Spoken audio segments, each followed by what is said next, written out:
You've just come back from shooting marsh birds, and while you felt like you got some good shots, the images look kind of lifeless since the lighting just wasn't very dynamic. I'll show you today how you can improve on those boring lighting situations in Lightroom Classic, and with the clever use of some masking. Coming up.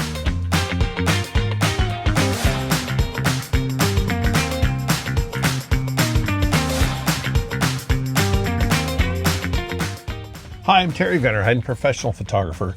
Today I'll show you some tips with masking in Lightroom Classic to improve your edits while you're doing your wildlife images, and how to make them stand out even if the lighting wasn't great.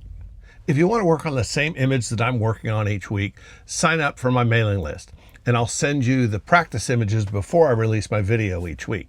It's simple to do. Just head over to my website, imagelight.com, go to subscribe, fill out the form, and the next time I do a video, you should get the images in advance of the tutorial. Let's get into Lightroom Classic, and I'll show you how I use these masks to improve lighting on my wildlife images. So I've got a couple of images up here. They're both the same image. You can see by this little triangle right here that this is a virtual copy. So I just made a virtual copy so we can work on this. Let's go ahead and open it up. All right, let's take a look at some global changes we're going to make first. So we'll go into Develop. We'll go into our Basic panel. And do you want to lighten up anything? Probably not. Let's actually just darken things up a little bit. That way we can have a highlight coming across on this bird. So as we zoom up, let's take a look at what we've got here. We've got a little bit of noise going on. Let's go ahead and get this up to 200%. Got a little bit of noise going on in this image. So that's the first thing I'm going to want to fix. I know that's probably a little unorthodox, but this is the way I'm going to do it today.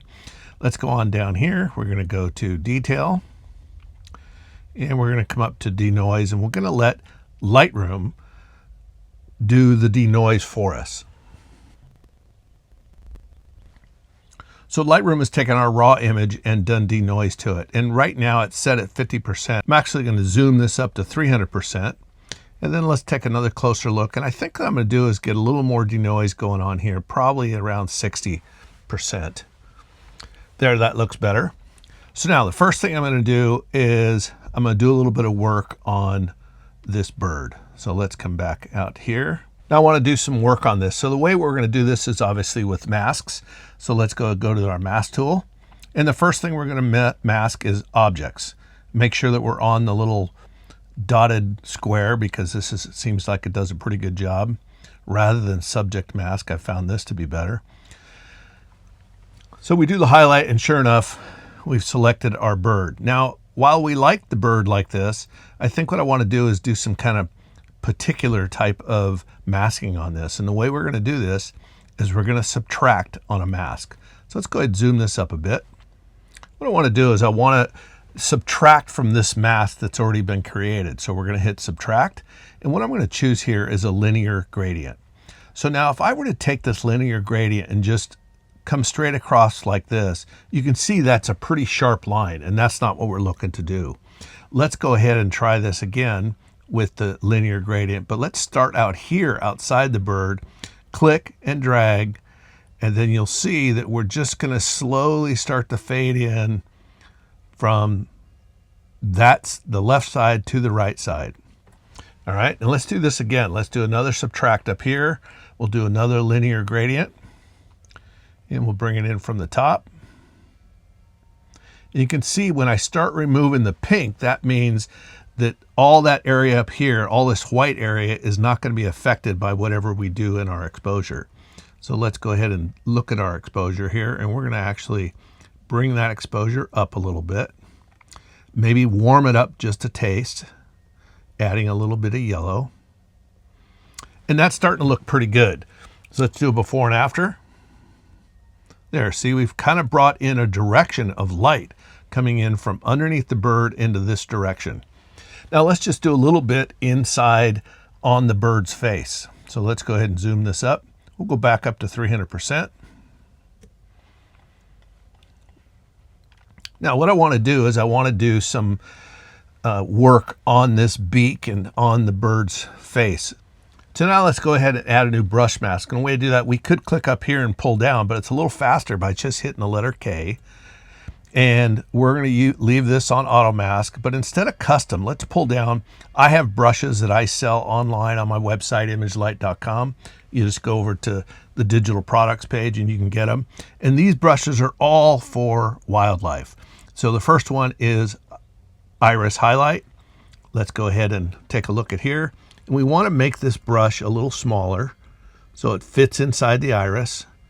And we'll just paint.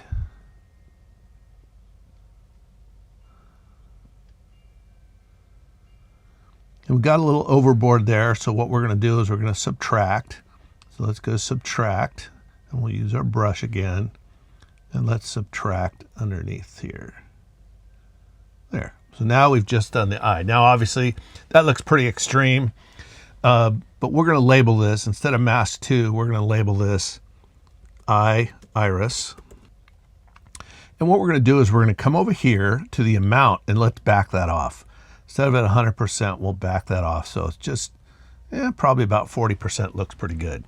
So let's add another one, hit the letter K, and we'll change our brush this time to our second one in that series.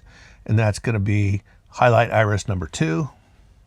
And we'll just highlight the bottom part of the iris. So it's a little brighter, a little more saturated, and that's on the bottom part of the iris. And we can rename this Bottom Iris.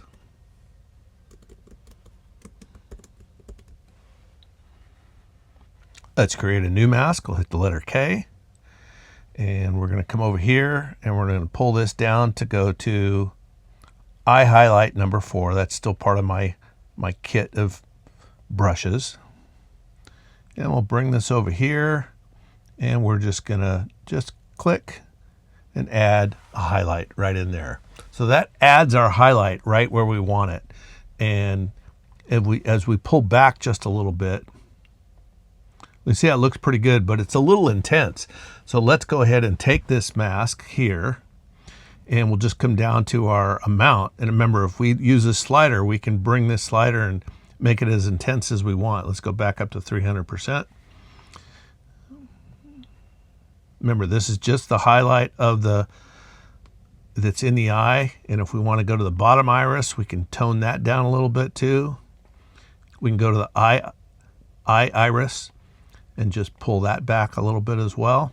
Okay, we like that. Let's go ahead and add another mask. Again, it's going to be a brush mask, so we're going to hit the letter K. And this time we're going to use a brush that I created to enhance the beak. So let's go in here and find it. There it is, TV Beak Enhance. Specifically made for beaks, right? All right, so let's go ahead and we'll leave this on auto mask this time. Then we're just going to brush around the beak all the way up into here. Make sure we get good coverage all the way through. Make that brush a little smaller.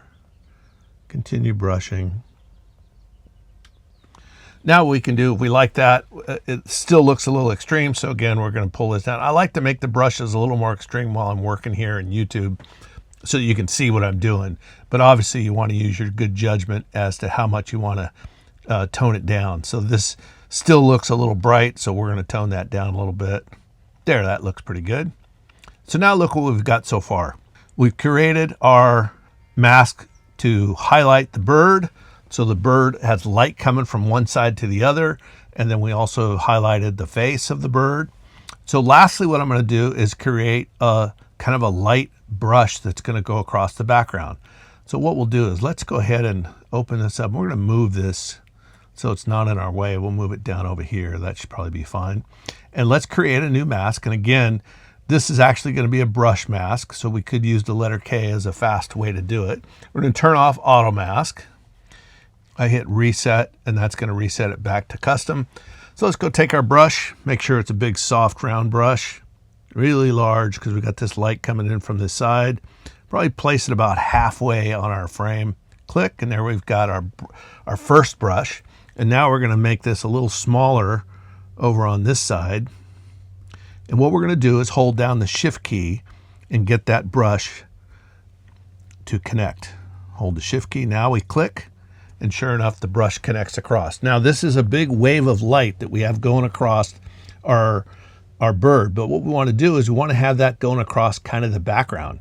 So what we want to do is we want to subtract from this mask, right? So let's go ahead and pull this up over here again. And we're going to go to subtract, and we're going to use the object mask. So let's go ahead and select objects again. Make sure we got our dotted lines. And now what we're going to do is select just the bird. And so we're going to subtract the bird from this mask. So now we have the bird on its own. You can kind of see up here the light that's coming across.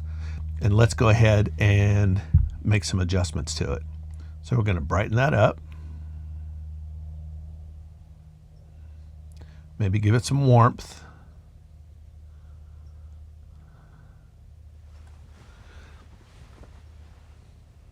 Add a little bit of contrast. Let's check our highlights. That's probably just add a little bit of highlights there. Could probably bump it up just a little bit more here.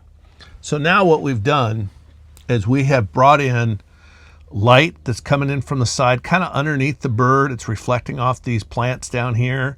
The bird is lit up, and of course a little bit of the background of the bird here.